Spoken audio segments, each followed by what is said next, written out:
So, what I would like to know is, does my messy hair don't care count as much as that guy on Ancient Aliens? What do you think? Am I just as awesome or awesomer? Alright, that's the first question. It's been a long time since I've done a video, and I will tell you truthfully, it's because I've really been having kind of a shitty time with being healthy. I went through a pretty bad depression and started eating everything in the world. And, I don't know, guys. I felt really guilty and weird about coming here and being all like, rah surgery when I was really sucking at doing the things that I need to do to, benefit myself. I got down by the doctor's scale. I got down to 358 something, and now I'm back up to 362.2, which is less than I started from at the doctor, but still, I mean, geez, I should have kept that. I should have kept that weight off. I feel like we're really up close and personal.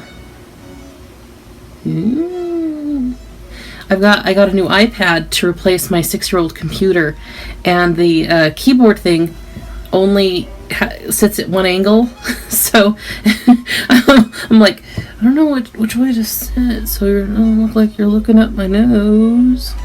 Anyways, I've had kind of a really tough time of it, and I've stayed away from YouTube out of guilt and achy feelings. But the good news is that I have been going to my classes. I missed one, but you're allowed to miss 2, so I missed it on my birthday week. So yeah, I'm coming to you a year older now. I am now 38 instead of 37, so boo to that. Anyway, I've still been going to classes, and I've still been doing my things, but I have just been eating like crap. Just absolute crap. And I have this this idea, I keep telling myself all the time, you're never going to have this again, you're never going to have that again, and so then I eat more of it. Which is not a fun thing. And it also kind of seems like my body is in this place where it feels like it's going to be starved to death. And because it feels like it's going to be starved to death, that I need to eat everything that there is in the whole wide world. I guess this is the place for confessions. I have suffered some really egregious abuse, both as a child and as an adult. And one of the things that the abuser did when I was an adult was deny me food for a very, very long time. And also as a punishment, and also water sometimes. So I have this fear of being without food and water. And so I have this PTSD response of when my body feels like it's going to starve to death, then it gets super hungry and wants to binge. And I haven't been binging. I've just been eating really bad things that would, in a crisis, sustain me, but aren't so good when I'm not, being starved on a regular basis. So, and that's part of the reason why I weigh so much in the first place. Is after before the abuse, I weighed. I was abused as a child too, but the stuff as an adult was much worse. And before that, I weighed about, between 210 and 230, which is decent. But then after that started, now I'm up to 362.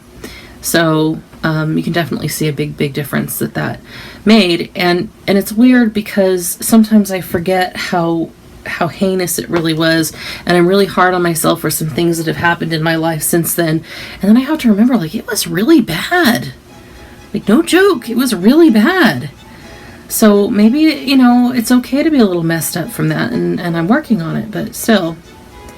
So that's something that I'm really going to have to work on. I need to go to therapy and really work on it, because I am used to eating myself sick. I can do that with no problem. And I don't want to be doing that. So, especially, when I have the surgery, I don't want to eat myself, eat to the point where I'm sick and then get used to that feeling and just be okay with eating until I get sick. So I have some work to do. I saw the bariatric doctor a couple of weeks ago, and she was just lovely. And she put in my name to be part of this compulsive overeaters group that they have at Kaiser. And but there's a waiting list. So hopefully they'll call me at some point, and I can get a little help with this issue. I also know that if I ask my gorgeous psychiatrist, that he could recommend me for individual counseling. But I'm thinking the compulsive overeating group might be better because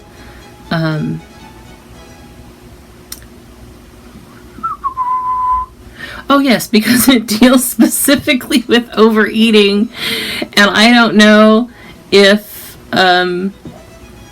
the counselor would be specifically trained to deal with that. I've toyed with the idea of going to Overeaters Anonymous, but I did that before a year ago, and my religion and the religion that they talk about, even though it's supposed to be non-denominational, there's still some very specific things that don't jive with my spiritual beliefs. Like giving your will completely over to God. My God, and actually God's, don't ask for that. I don't particularly want that. I believe your will is your own, and you maybe can be inspired to make the correct decisions, but you need to keep your individual soul and your individual mind and your will. You can improve it, but it belongs to you. And so I don't want to go on a big theological thing because I don't want to offend anybody. And for people who find peace there and where it really jives with their religion, all power to you. I'm very happy for you because it can be a wonderful thing. So I don't know if I could go there for help with it, so that this group might really be a great answer, because it would be a more secular way of approaching things. So that's pretty much what's been going on. I had a birthday, I had a depression, I ate like crap, I saw the bariatric doctor. In last week's class, I learned some habits that I need to start getting into now. I need to start getting into the habit of sipping, of timing my meals with the food and drink thing. I think there's an app for that, so I'll look at that and see if I can bring you back some info. A bariatric timer. And what was the other things? I don't know. I wrote it all down, and then now a family member took the car. I don't drive, so it's not my car, but took the car, and all the information is in it. So that's why there have been so many ums and pauses, because I don't have my little list. But it was a good class. The class before it was on label reading, and I actually fell asleep. I don't know if I was totally gone, but I was really, really close to it. So, I've heard it all before. I was in a nutrition class with my insurance carrier Kaiser before, and so I knew all about it, and I just couldn't stay awake for love nor money.